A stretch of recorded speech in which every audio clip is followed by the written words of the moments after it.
ओम नमो भगवते वासुदेवाय।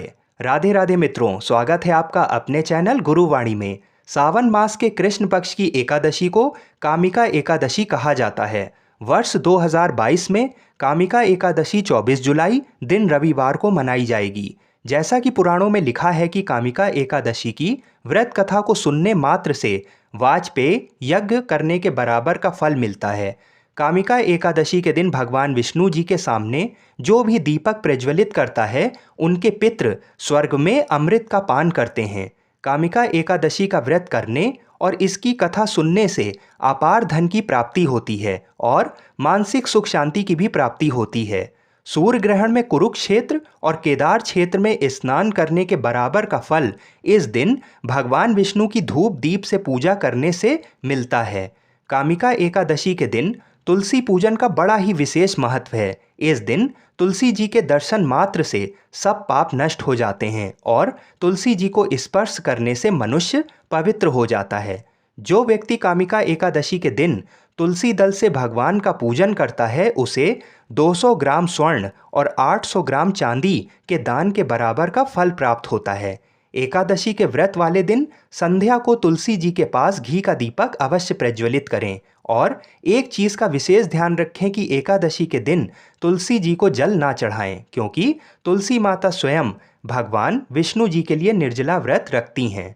कामिका एकादशी का उपवास करने से बछड़ा सहित गोदान का फल भी प्राप्त होता है और इस संसार के पाप रूपी कीचड़ में फंसे हुए मनुष्य के लिए एकादशी का व्रत और भगवान विष्णु का पूजन अत्यंत आवश्यक है। इससे बढ़कर पापों का नाश का कोई उपाय नहीं है।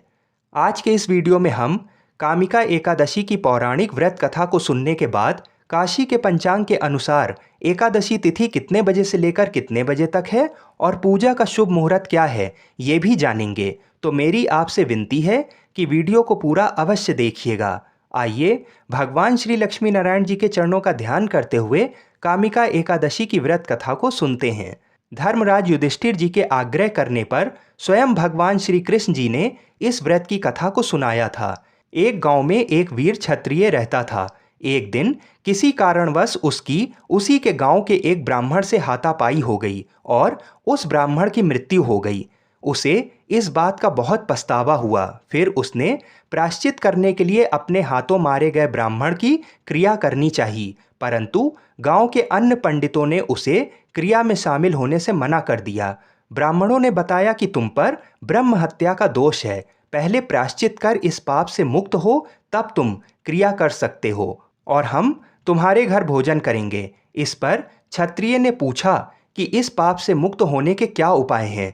तब ब्राह्मणों ने बताया कि सावन माह के कृष्ण पक्ष की एकादशी, जिसे कामिका एकादशी कहते हैं, उस दिन भक्ति भाव से भगवान श्री हरि का व्रत एवं पूजन कर ब्राह्मणों को भोजन कराकर दक्षिणा देकर आशीर्वाद प्राप्त करने से पाप से मुक्ति मिलेगी।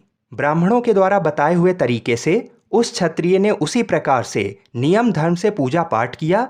फिर व्रत करने वाली रात में भगवान श्री विष्णु ने क्षत्रिय को दर्शन देकर कहा कि तुम्हें ब्रह्म हत्या के पाप से मुक्ति मिल गई है। तो देखा आपने किस तरह ब्रह्म हत्या जैसे जघन्य अपराध से भी कामिका एकादशी का व्रत करने से उस क्षत्रिय को मुक्ति मिल गई।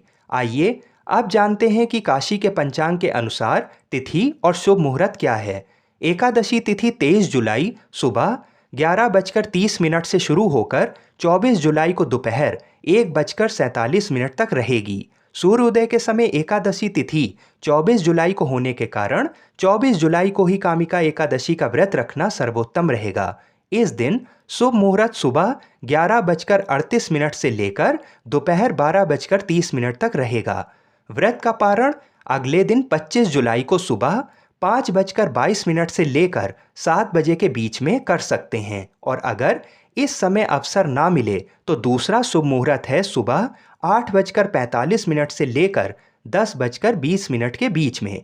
व्रत का पारण आप जिस समय करें उस समय किसी ब्राह्मण को दान दक्षिणा वस्त्र आदि देकर उनके चरण स्पर्श करके आशीर्वाद अवश्य लें और फिर एकादशी के दिन आपने भगवान को जो भी भोग लगाया था उसी प्रसाद को खाकर ही अपना व्रत खोलें। हम ऐसी कामना करते हैं कि भगवान श्री लक्ष्मी नारायण जी हम सभी की मनोकामनाओं को पूर्ण करें। बोलिए श्री बांके बिहारी लाल की जय। जय जय श्री राधे। अगर ये वीडियो आपको पसंद आई हो तो चैनल को सब्सक्राइब अवश्य करिए।